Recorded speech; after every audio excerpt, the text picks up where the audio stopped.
What is up, everybody? It's Dr. Vibe here, host and producer of the award-winning The Dr. Vibe Show. I have hosted and produced over 2,000 epic conversations over the last 10 years. And what makes our conversations epic? We don't do interviews. We do conversations. Hey everybody, Dr. Vibe here. As always, I'd like to say you're blessed, highly favored, a magnet for miracles, and a solution for someone's problem. And always realize that this is the home of Epic Conversations, and I'm the host of Epic Conversations. So we're trying a brand new intro, so we're going to work out the kinks, but thanks for checking it out. Been working on some new stuff to make it a better experience for you. I'm also a certified empowerment coach and president and CEO of Express Your Vibe Coaching and Communications. And we have a friend back on the Dr. Vibe Show, the home of Epic Conversations tonight. And the technical issues have been kinked out, so it should be a smooth sail. We're speaking it. It's going to be good tonight. D'Juan Hopewell is back. He's a career advocate for oppressed people. His work has been instrumental in passing major legislation in the Maryland General Assembly, including marriage equality, the DREAM Act, and retirement security.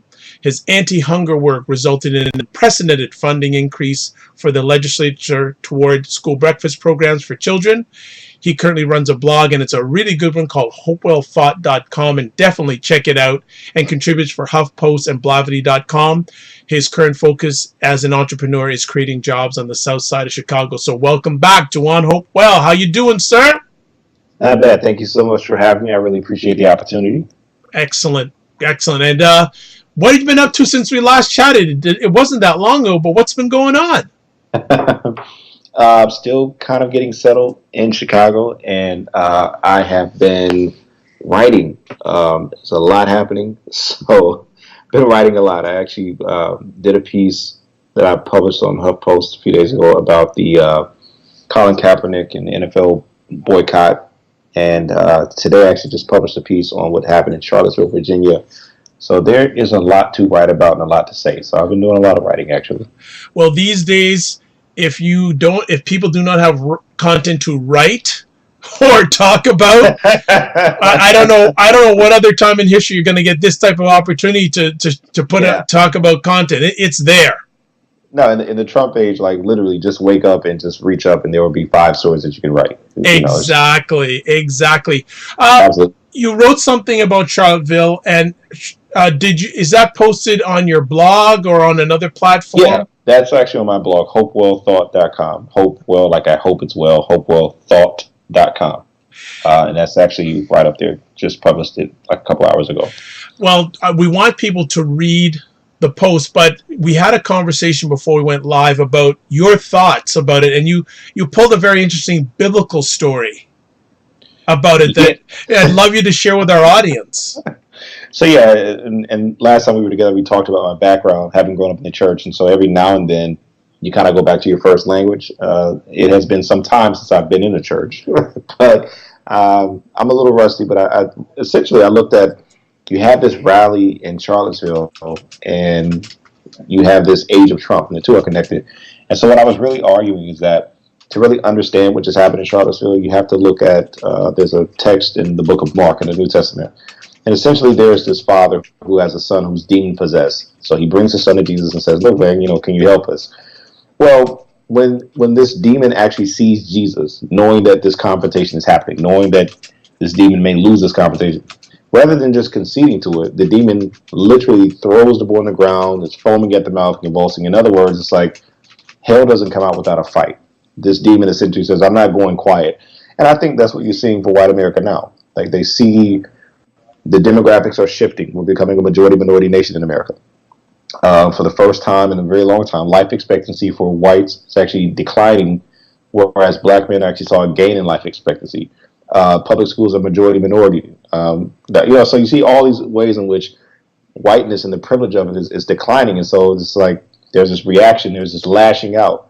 There's this, I don't want to go. And I think that's what you're looking at in Charlottesville. I think this is what we have. And even the energy that, gave life to Donald Trump's campaign, it's that same energy. It's that lashing out. And so I think that's what we're seeing. No. Well, definitely catch out the posts on hopewellthought.com. You just got a high level about it, and I know it's going to be good. But recently, you wrote a great series of articles that I said, wow, about Uncle Tom. And that always, no matter whether you're black or white, Uncle Tom always gets some sort of emotion, especially if you're Absolutely. black. And it's a series of articles that D'Juan has written, and we're going to do a little series highlighting each one of those articles. So first things first, why did you write this series of articles, and what's the background behind it? So what I really care about is black power.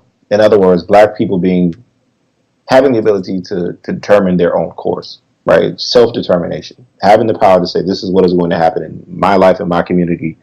Self-determination, independence, being free of other influences, to be yourself. Okay, that's power. So there's nothing scary about the notion of black power. Everyone should have power. Black, white, red, whatever. Everyone should have self-determination. And so when I start talking about black power and self-determination and independence, these kind of things, I notice that a lot of people back off of that. Black people, and in particular, a lot of liberals, right? So these are the more progressive set of folks. They really kind of shun this idea. And so what I thought was appropriate is to really come back and define this term. Because we always talk about Uncle Tom. We think about it as being some sellout, right? This black person who's a conservative, they vote Republican, and they're a sellout. And that's the Uncle Tom that people have in their head. But essentially, what I really wanted to get across is that when you are an impediment to, whether actively or passively, black power, when you are stopping that, when you're mitigating that, when you are holding up the progress of your people in any way, you are in fact an Uncle Tom, even if not permanently, maybe temporarily, maybe just for a moment. And we're Uncle Toms in different ways, and we all wrestle with it. I talk about this in the article. By virtue of being an American, you have some trace of Uncle Tom in you, and sometimes it's just for survival, right? So I talk about, like, in the 1940s, you may have literally been forced to buy from whites or be killed. And that was a real thing in America. Like, you could literally die if you don't spend your dollar over here. Well, that's survival, right? You're kind of conceding to that because you want to survive. And then I talk about in the modern day, it happens still. So we'll talk about the example of Van Jones. He's been a commentator for CNN for a while. The night of the Trump election, he really just blasted Trump voters as being, a bunch of bigots, and this is a big white lash against black progress. And then all of a sudden you turn the page and he's going around the country doing these town halls with Trump voters to explore their views, right? Well, survival. You got to keep it that, right? So there's this thing that we all do. But there are different types of Uncle Toms, and they're not all the same. So I just kind of wanted to explore these different types and these different ways that we kind of operate in this, and really do some self-examination. Find yourself in it. And so I decided to be vulnerable and talk about myself for the most part. The person that I condemn most of being an Uncle Tom is me in all these articles. And so the first one was the religious Uncle Tom. And again, having grown up in the church, having that background, there are a lot of ways that the black religious experience actually hinders black people from having power.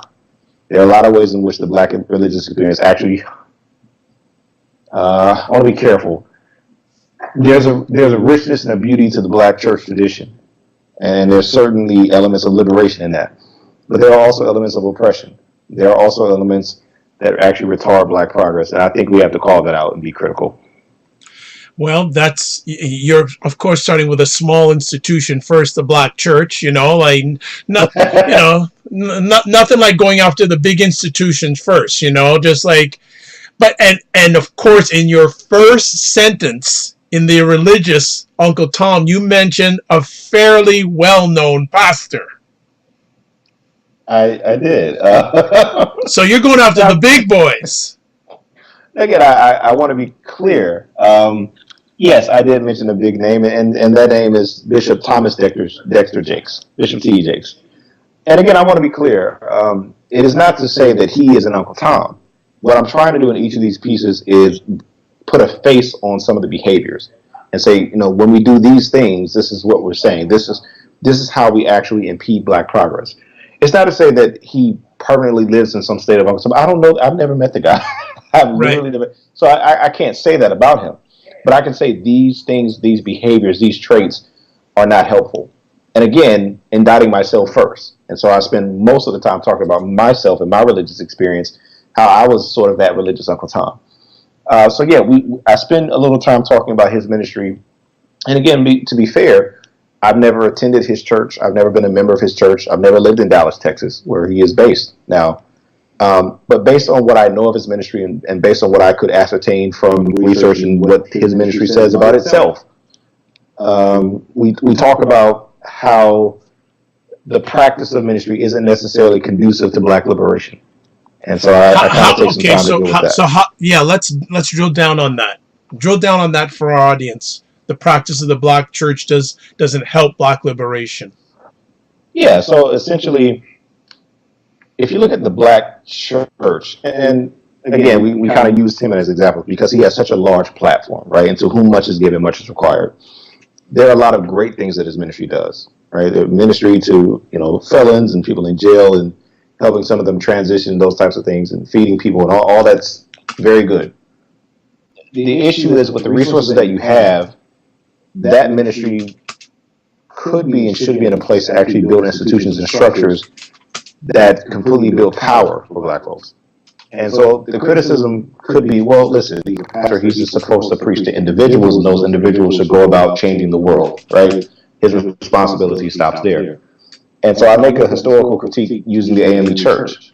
So the AME Church, post-slavery period, these are people coming out of slavery. These are not rich people, right?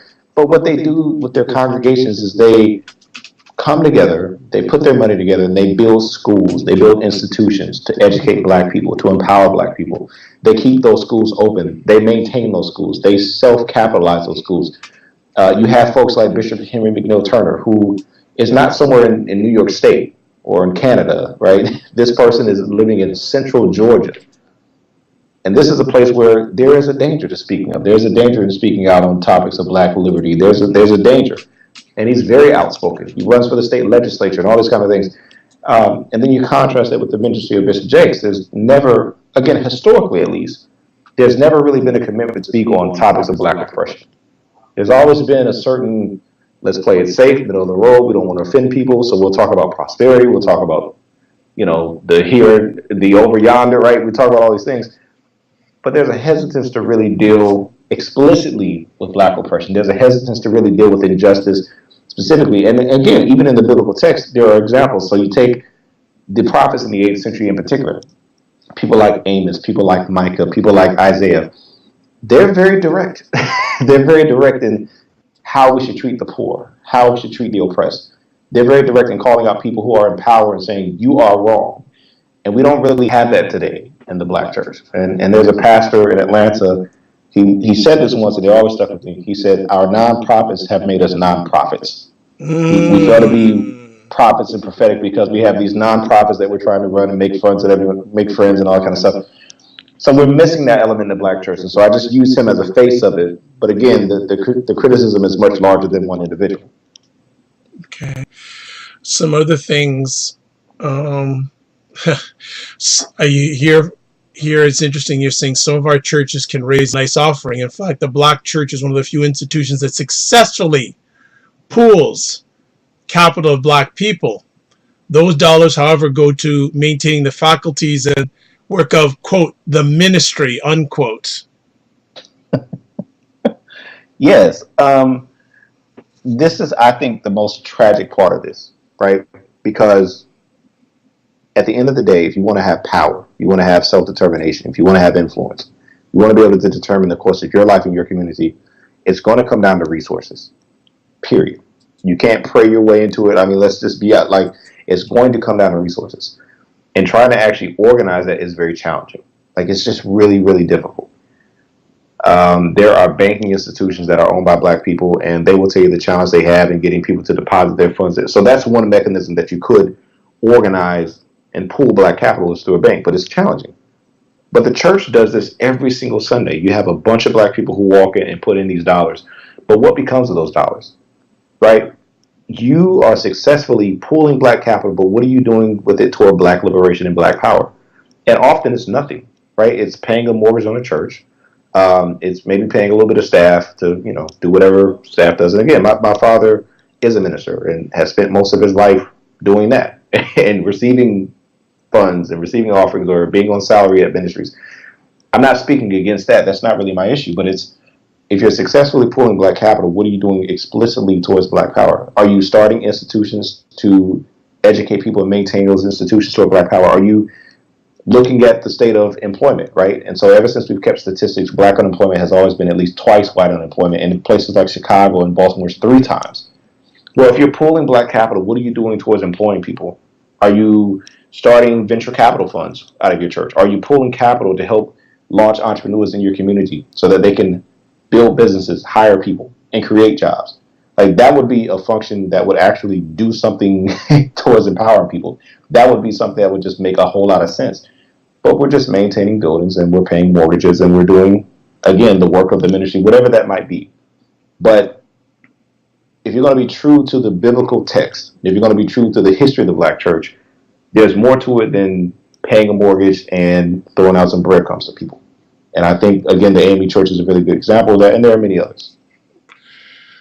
Why do you feel that there isn't more, lack of a better term, questioning of the black church when it comes to financials? I don't think it's specific to the black. I think it's pretty universal. I think universally, the easiest thing to do is to maintain institutions that don't necessarily liberate anyone. And again, I talk about the 8th century prophets. Remember those people I mentioned, Amos and Isaiah. If you read through the biblical text, it's not like everyone likes them either, right? it's not like they're in the mainstream, right? They're still a minority, right? They are a voice challenging a large institution, if you will, the church, right? They're challenging the church of their day and saying we should do something different, but they're in the minority. That's never changed, right? And so for whatever reason, the strand of theology that says we should be about the liberation of people, the strand of theology that says we should empower people, the strand of theology that says we should really care about oppressing people, that is always going to be on the sideline somewhere. Like, you're never going to win friends and influence people doing that. So I think people are aware of that. So I talk about in the article, Bishop Jakes, he's had a lot of success. He's had a lot of doors open to him. He even got a talk show on television. It's highly unlikely that if he had the same preaching style of a Jeremiah Wright, that he would have gotten a talk show. It's highly unlikely that you're going to have a lot of members if you are doing the right. So it just makes business sense. And I don't want to be completely cynical about it, but let's just be real. Like, you can get a much better offering saying, give some money and God's going to bless you, than you will say, you know what, we oppress poor people and God is going to judge us for it. You're not going to get a good offering off of that. You're not going to get a good offering if you say, you know what, frankly, black people are oppressed, and I think that we should use the tools and talents that God has given us to build things and institutions that are going to empower us. Like, no one wants to do it. Like, we don't want to hear all that. It's a lot easier to just say God is going to bless you in the by and by.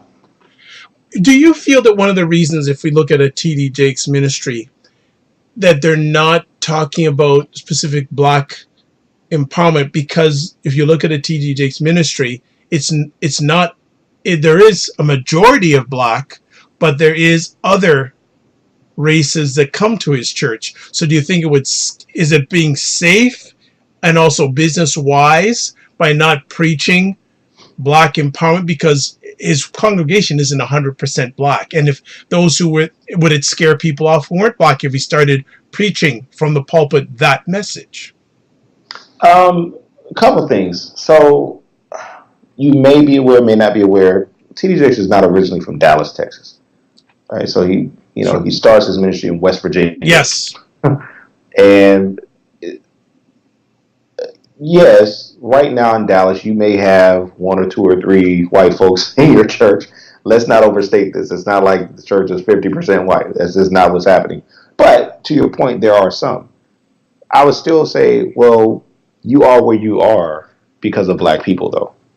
You did not grow your ministry and your influence because you had a multiracial coalition behind you. That's not what happened. And so if you're going to be true to the people who, you got to dance with the one that you came with. So I would think that your allegiance to and your commitment to should be to the people who got you there. Now, let's take your question directly, though. Yes, there are other races in the congregation.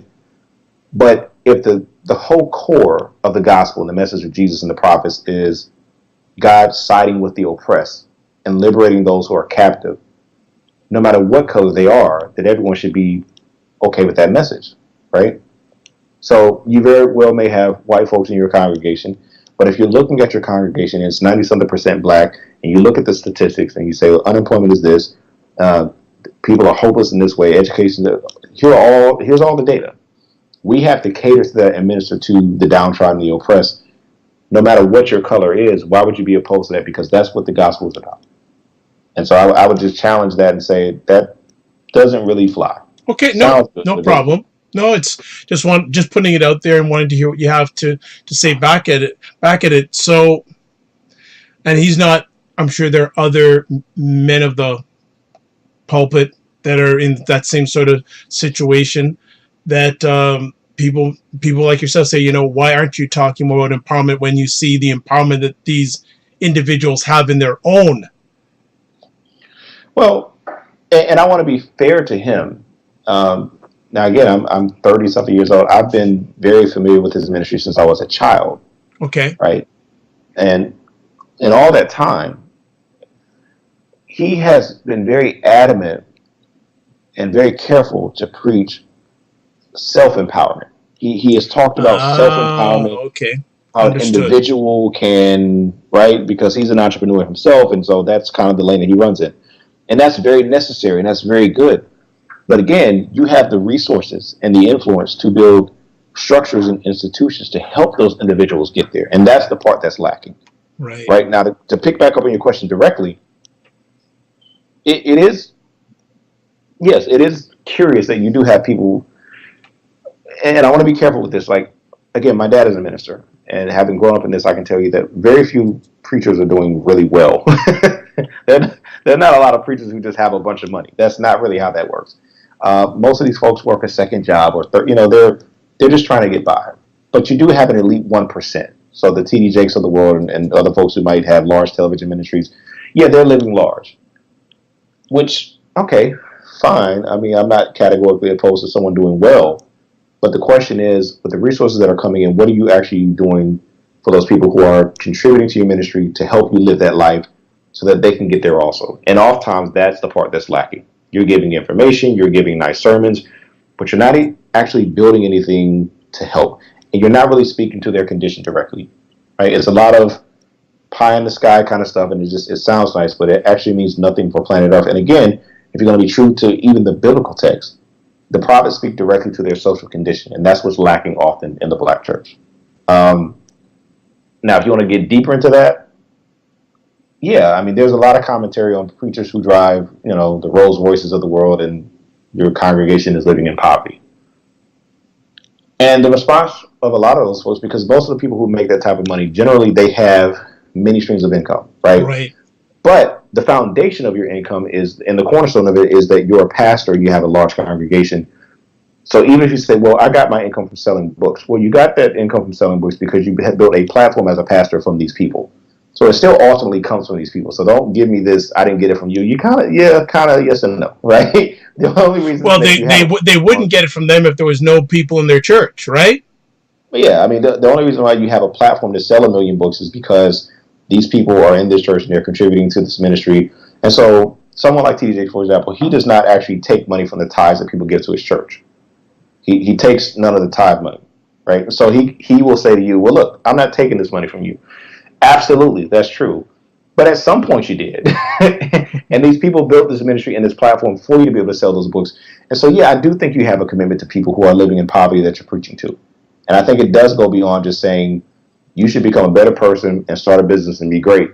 Well, I don't have the capital to start a business. But you happen to pastor a church that takes in thousands of dollars every week. Perhaps we collectively could look at how we could have some type of pool of capital to help people like me that you're preaching to. And those are the things that are really lacking in the black church experience. So, yes, you can preach to people and you can give them guidance and you can give them sermons, but we're not actually living out that gospel, if you will. And so in that sense, as a pastor, if you're not actively, if your ministry isn't actually moving toward black power, you are maybe unknowingly, maybe accidentally holding back black progress. And in that sense, you become somewhat of an Uncle Tom. Okay. Okay. Understood. Understand where you're coming from. So in this post, you give some tangible ways to take action in the faith community, and I want you to expand on each one. So the first one you mentioned is use money collected from members to start a fund to support local entrepreneurs and black institutions, such as your closest HBCU. Yeah, so again, we're going back to tangible and just identifiable action steps, right? If you want to be a ministry that is about the liberation of black people and promoting black power and not hindering that, then you got to put your money where your mouth is. And so again, you are successfully pooling black capital. What could you do with that capital to promote that? And a very easy way is to say, look, let's look locally. We have people, whether it be in your church or just in your community, who may not even go to your church. They could add to your community, though, right? If they're adding to your community, they're actually adding to your church in some kind of tangible way. Can we support these entrepreneurs? Right? Even if it's just a few dollars, and you maybe have a little committee in your church that looks at these proposals and says, what is the best way to invest our money as a congregation? Should we get behind this entrepreneur or not? That's a very small step you can take, and it doesn't have to be thousands and thousands of dollars. I mean, there's a whole industry around micro lending now, right? You could be a micro lender. There are people who are baking cookies out of their kitchen who may just need $300 to kind of get supplies and you go, right? Maybe you could contribute to that. So that's a way that you could actually start promoting black power. And then, like I said, giving to black institutions. Churches take in tithes, right? And so essentially what happens is you go to work and you make $100 this week, 10% of that is $10, you give that to the church. Well, maybe as a ministry, you tithe, you give, you support other institutions and black institutions that are working towards black empowerment. And a very easy way to do it is to say, look, what is the closest HBCU to me? Right? So let's say you're living in Washington, D.C. Well, the closest HBCU is Howard University. It's just write a check. Give it to Howard University. And as a congregation, since you're writing that check, you now have influence with Howard. You could say to Howard University, we as a congregation value these things. We would like our dollars to go toward this. Maybe you want that dollar to go towards scholarships. Maybe you want it to go towards the sports program. You can actually determine that. Right? But this is a way to actually promote black institutions and keep them viable and strong. Nice, nice. It's interesting that we don't see more of that because the need is right at their doorstep, literally. Sorry. Yeah, I mean, here's the thing. As a pastor, you don't hear from a distance about the struggles of people, right? You are firsthand looking at them, dealing with them, you're touching them. They're in your office all week. Pastors are on the ground. They know what's happening. And so the idea that you can't come up with a better response to it is troubling. And some of that is going to require checking egos, right? In other words, if you go to any nonprofit organization, I can only speak for the states, generally they have a well-defined social mission. So this nonprofit exists to do after-school tutoring with at-risk children. That's what they do. Okay, fine. And then people in the community can say, well, that nonprofit does that. They mentor or tutor youth who are at risk. This nonprofit does affordable housing development. And so everyone can say, oh, they do affordable housing development.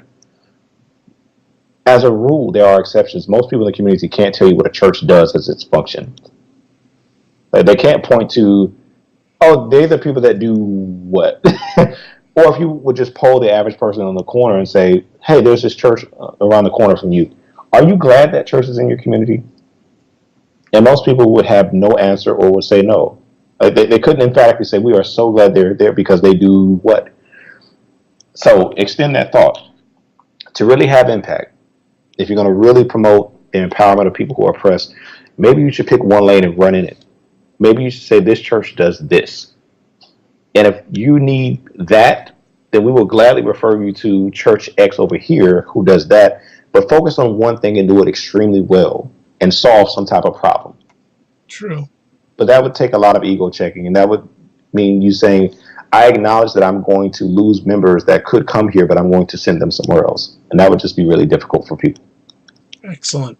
Your next point is deposit church funds into a black-owned bank. And it'd be interesting to know how many black churches actually do that.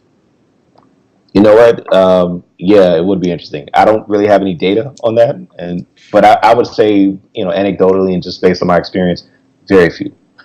Very few. And look, churches are institutions, and institutions are formed and maintained and run by people. Right. So essentially, whatever your personal practices are, they're going to bleed into that institution. So if you're the pastor of the church, if it's not in your purview to deposit your money into community organizations or black-owned institutions, you're probably not going to do it with your church. It's just not on your radar, right? However, again, if there are 15 churches in a 6-block radius, how much capital is coming in and out of those churches every week? And it's not necessarily a lot, but if each of you decided we're going to deposit into these institutions, there would be money available for those institutions to make a couple more loans, right? They could sponsor another homeowner. They could help another entrepreneur get a loan and start a business in that community. These things would actually have a tangible impact. And they would be going towards black power. Your next point is use the pulpit and church communications to direct members to business owners in the congregation and the community. Absolutely. So again, ever since we've kept statistics, black unemployment has been twice what white unemployment is. The best way, the fastest way to remedy that is to grow and expand black-owned businesses. The data suggests that black-owned businesses are more likely to hire black people, right? And so rather than complaining about who's not hiring and who's discriminating, well, let's just support our own institutions and our own businesses and grow those. And so, look, you have a platform, you have a captive audience. If you can help steer traffic in that way, why not do so? Right? And so there may be some restrictions and limitations of what people can say politically from a pulpit, but nobody's telling you that you can't spotlight a business in your community. No one's telling you can't do that. There is no law that prohibits that. And if that business can grow and can hire, perhaps they can hire members in your church, right? And as they're hiring people in your church, then they're able to tithe and give to the ministry. Like, everybody wins here. These are practical things you can do. It seems that the church, one of the things I hear a lot is that blacks do not support their own businesses. And it seems from what you're saying that black churches are guilty of that also, correct? We're all guilty. Okay. Again, I don't want to just demonize the church. Right. Churches are made up of people, and we have behaviors that we bring to an institution, i.e. the church, and we carry those same behaviors out there. So in my personal life, am I intentional about this? Well, if I'm not intentional about it personally, I'm not going to do it as a ministry either. But institutions have power because churches, again, they take in resources. And again, I'm not saying they take in a lot. Many of them don't take it very much at all. But every single church has a bathroom, right? Every single church has a bathroom. Every one of those bathrooms require supplies, toilet paper, cleaning supplies. You could be buying those things in such a way that actually helps remedy black employment or not. And so one of the things I've been doing on my blog all year is spotlighting household products that are made by black companies. And so if you were to steer your dollar here as opposed to there, we'd be contributing towards hiring black people. So the last thing that we did a few weeks ago, we talked about hand soap. So you go into the bathroom, you need to wash your hands. Well, here's a different company who has a really great product. Get it here as opposed to there. Well, churches could, even that small step, if you say, listen, we don't have the money to help entrepreneurs, we can't do, well, you do buy toilet paper, right? There are black-owned companies that make toilet paper. You do buy soap, right? These are small ways that you could actually be making an impact as an institution. Good stuff.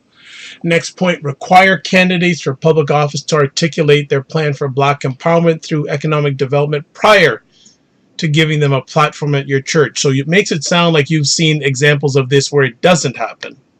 Yeah, so I've worked in politics for years, and it is well known that if you want to go talk to voters, where do you go? A little black church. And far too often, pastors are just glad to have these well-known public figures just come to their church so they can smile and wave.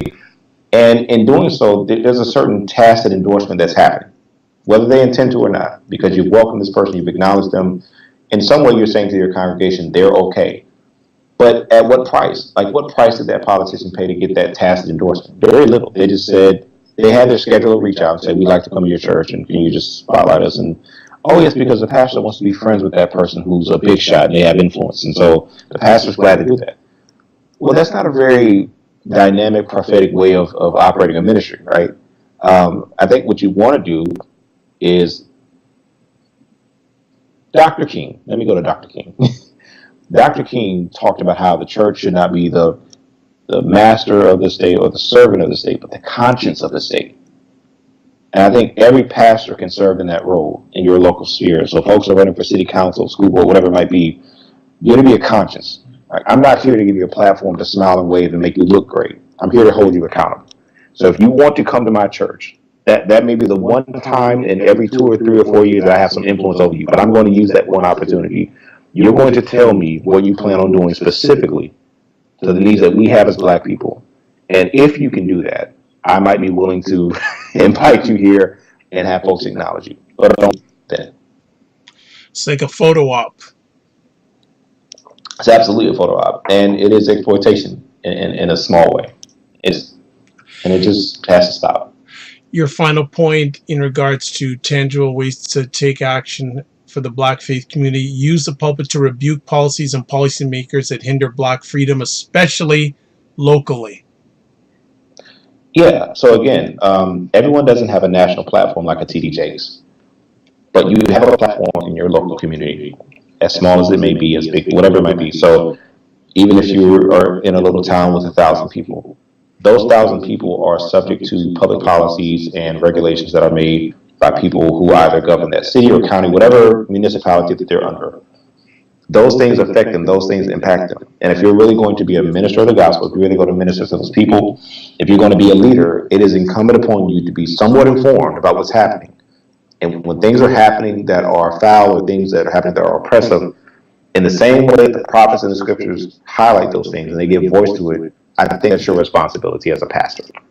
It is up to you to say, this is happening, and this has a negative impact on poor people, a negative impact on oppressed people, or just us, period, whatever it might be, right? You have an obligation to that. And far too often, we just don't get that from churches. We get, well, the Bible says this, praise the Lord, and have a good week, right? But if things are happening in your city council, they're going to damage children, yeah, this is your moment to speak up and say something. In going over your article and the points you just shared with us, what do you, like, two-part conversation piece, why is the Black church, some facets of the Black church, Uncle Tom-ish, and what do you feel is outside of, you've given some points here, what kind of event, what is it going to take for it to turn that corner? You've listed some things here, but I have a feeling it's going to take something more than that, and especially in the social political climate in America today. If it isn't going to happen now, when is it going to happen? Only asking easy questions tonight, huh? Thank you. Well, the first time, these were easier than the first time you were on. Come on now. If I can just be very frank with you. Yep. I don't have a lot of hope for the Black church. Why? Why? I just haven't seen. I'm 34 years old, and in my lifetime, I just haven't seen a whole lot of reason to. Now, you can say I'm jaded and I'm cynical, and that may be true. I don't battle that. Maybe. There's just nothing in my experience that indicates that this is the institution that is actually going to take on this mantle and save us. I do see the potential. Again, you can successfully organize Black capital. Your platform is waning among Black people, but it's still there. People still acknowledge that there is a significance and a relevance to the Black church. Less than it was 30 years ago, but okay, fine. It is an institution that does exist that could be helpful. I just don't have a lot of hope. Now, if there is a hope, it would be, again, going back to the biblical text. I'm a little rusty at this, but in the book of Acts, it talks about how persecution forced the apostles to go out and actually do some shit, right? All right. Well, we're living in an age of that. You look at what just happened in Charlottesville. You look at this Trump age. This is an era where anti-Blackness is back in vogue. And maybe, just maybe, this moment in history will cause Black churches to say, we got to do more than preach sermons. Right? We've always been oppressed, but now we're under assault again.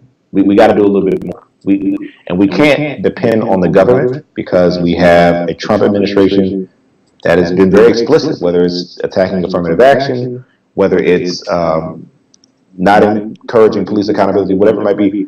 This administration is not really about Black people. And so since you don't have the hope of an Obama maybe being benevolent, it is up to you. And so maybe you pick up this charge of black power. Maybe. Mhm. And I think another challenge for the black church is relating or engaging younger blacks. Yeah, there's that. So Yeah. again, I grew up in the church, and so that was my life. That was my world. I didn't realize until I got to undergrad that I was living in the first generation. Again, I don't have a lot of data, it's just my observation. I was a part of the first generation of black people who could grow up in the black community and completely escape the influence of the black church. I remember meeting a young lady, and we ended up being good friends to this day. I love her dearly. She's from Cincinnati, Ohio. Cincinnati, like that's in America. It's in this country. She was from Cincinnati, Ohio, and she had never heard of Moses. She had never heard of the Apostle Paul. And it just baffled me that she could grow up in a black neighborhood and completely escape those influences. So to your point, yeah, there's a problem here. Like, how do you actually, if you go into the average church, the membership tends to skew older, right? It's the same problem that black banking institutions have. You have a lot of older customers and they're kind of dying off. What happens to their money when it goes to their children? They take it to Chase Bank and Bank of America, wherever else it may be. So it is the black church. As these people kind of transition and die, their children, grandchildren, they're not really engaged with the black church. So what happens? So you're seeing a slow death, I think, unless they figure out some type of way to do this. Will be interesting to see that. I just want to shout out to Dr. Tachi, who's on. Thanks so much for stopping by, and definitely check out her great live stream broadcasts. The one I check out is Wednesday evenings at 6 p.m. Eastern Time, called Mediascope, all about tech and pop culture. So definitely catch that. So yeah, because that's one of the concerns I have for the church overall, is that they're just not getting the engagement of younger people. And I think, as you said, some of the things that you've set out that the faith community should do would certainly bring in more young people, black young people, about empowerment, entrepreneurship, etc. Because I agree, it could be dying a slow death because they're not speaking their language. To be very frank with you, if you want to have a conversation with me about theology, the scriptures, and your doctrine of salvation, I'm not terribly interested. I'm very versed. Like I said, I went to seminary. I have a theological degree. I have a master's in divinity. I grew up in this. I know all this, but I'm just not interested at all. However, if a church came to me and said, I'm really interested in our community, and I see that we have needs of this, that, and the other, I like to really come up with an actual plan to start attacking these. We have to empower folks. We have to really deal with black power. Just because we have a black community here where we're located and we need power, that becomes black power. We have to really look at that and really come up with a plan. I'd be there. I'd show up. I'd be engaged with that. And so I think, I tell people all the time, until you deal with people's felt needs, they can't really hear you about anything else. You have to deal with the felt need, whether that's the community you're ministering to, or people like me say, I want people like D'Juan to be in the church. Well, I'm not coming there because my felt need isn't theology right now. My felt need is my people need power, and so I want to work on that. If you want to work on that, I would show up. Now, I may not come for your services, but I'll show up, and the first step is developing a relationship with me. We can develop a relationship as we're working on this, and maybe down the road we'll get to the other stuff. But you got to start dealing with the felt needs of black millennials, and you're just not. Their felt need isn't your doctrine of salvation. Your felt need is not soteriology, like that, or eschatology. They don't care. That's not a part of my worldview right now. I just don't care. Interesting. Dr. Tachi says that black institutions are slow to change or don't like change at all. It sounds like you're saying that about a church, but do you feel that's a common thing for a number of black institutions, whether church or non-church? I think all institutions are slow to change and resistant to change, because institutions inherently are about self-preservation, right? The maintenance of an institution, not necessarily being nimble and flexible. Now, effective institutions figure this out. Like, if we're going to practice self-preservation, if we're going to survive, we have to be nimble, we have to be adaptive and all that kind of stuff. So I don't think black churches are specifically the only folks guilty of that, and I don't think black institutions are the only institutions. I think that's a universal thing. However, with black institutions, the consequences are far more damning because you don't have the resources, you don't have the capacity to really withstand a lot of blowback. So you have to be a little bit better, just like with every other facet of life. You got to be twice as good for half the credit. That's twice? You're saying twice. I'm saying 4 or 5. You can lowball on twice. I'm talking 4 or 5. I would not differ with you. I would not. So yeah, again, with anything with blackness, it's not that we're peculiar or special in any kind of way. We're not any more slow to change or any more resistant as institutions than anyone else. We just can't handle the consequences if something goes wrong. So if an HBCU has a bad year at fundraising, they may have to close the door. If Harvard has a bad year in fundraising, get them next year, right? It's a good analogy. Very good analogy. That's what it is. And it's true, Dr. Tachi is an educator, so I'm sure she can relate to what you just said in regards to that. And I know that she also went to Howard University, so there's another situation there where I'm sure she can relate to what you just said. Okay. Yeah. So, hey, my dad's a graduate of Howard, too. Really? Oh, yeah. Actually, my dad, okay. Well, she's saying now, but we have cultural things in place such as deference to elders that make us resistant to change. Perhaps, but I mean, every institution is going to have some barrier to change and resistance to change. So you point out, oh, well, we have deference to elders, and that may be the barrier. Well, this other institution, though, may have a board of directors that's a barrier, right? I mean, every institution is going to have some barrier to change.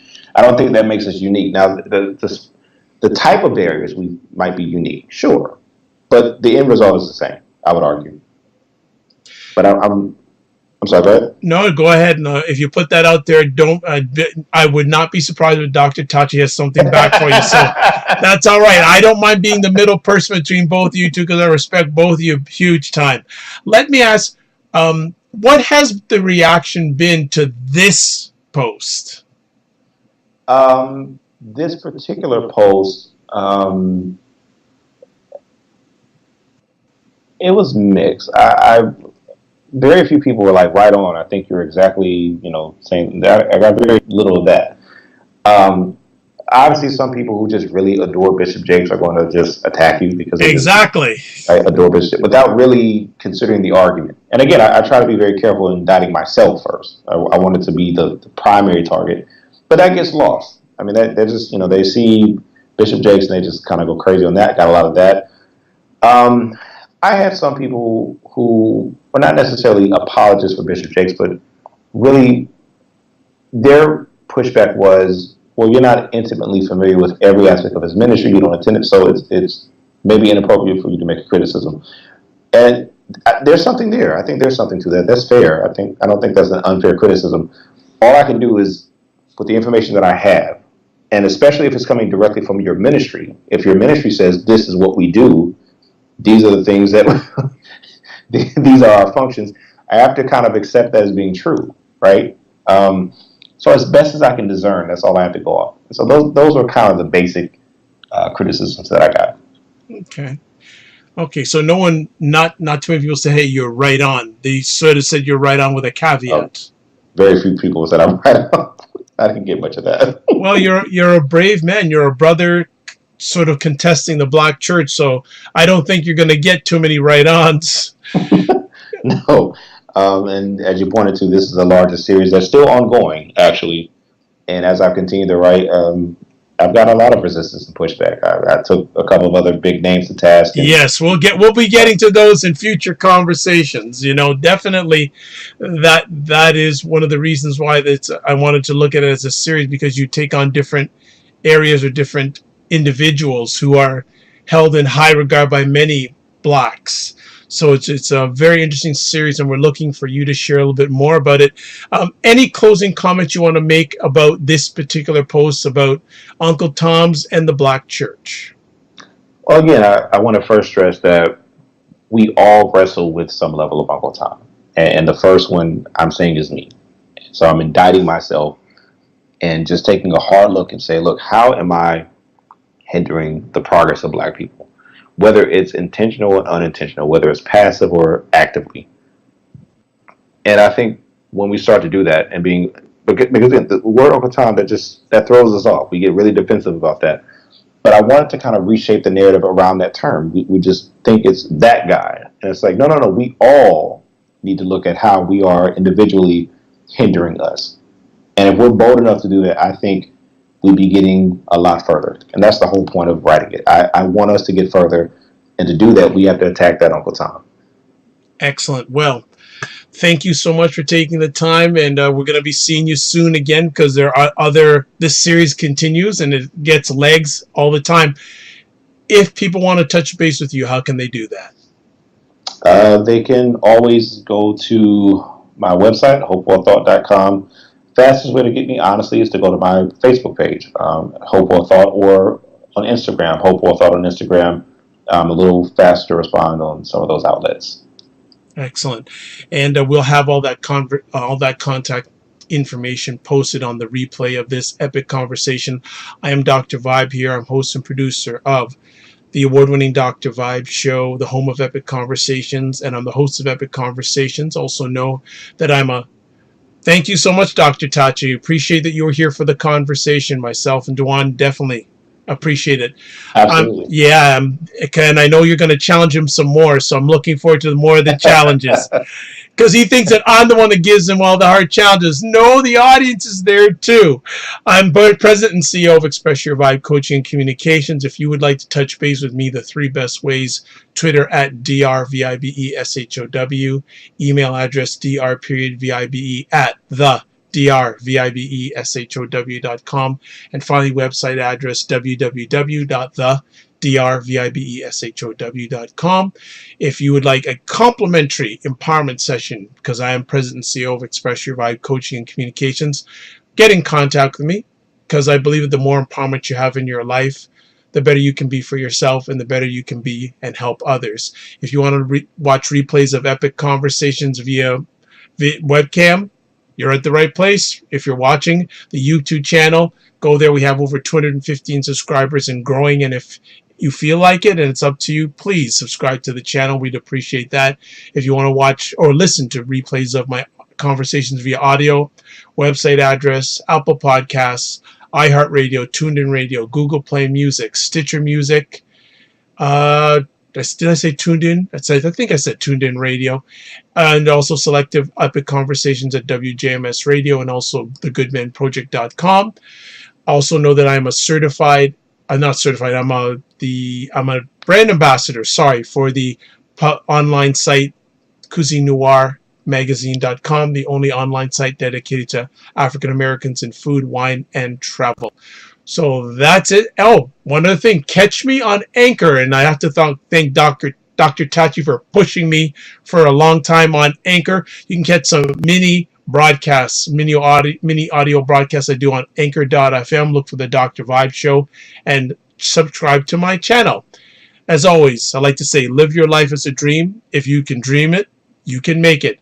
And also remember, sometimes you have to get smaller to get stronger. Thank you so much for watching the conversation live on the replay. And D'Juan will be back soon with more Uncle Tom stuff. So be ready, be ready, be ready. God bless, peace you well, and keep the faith. Good night, everybody.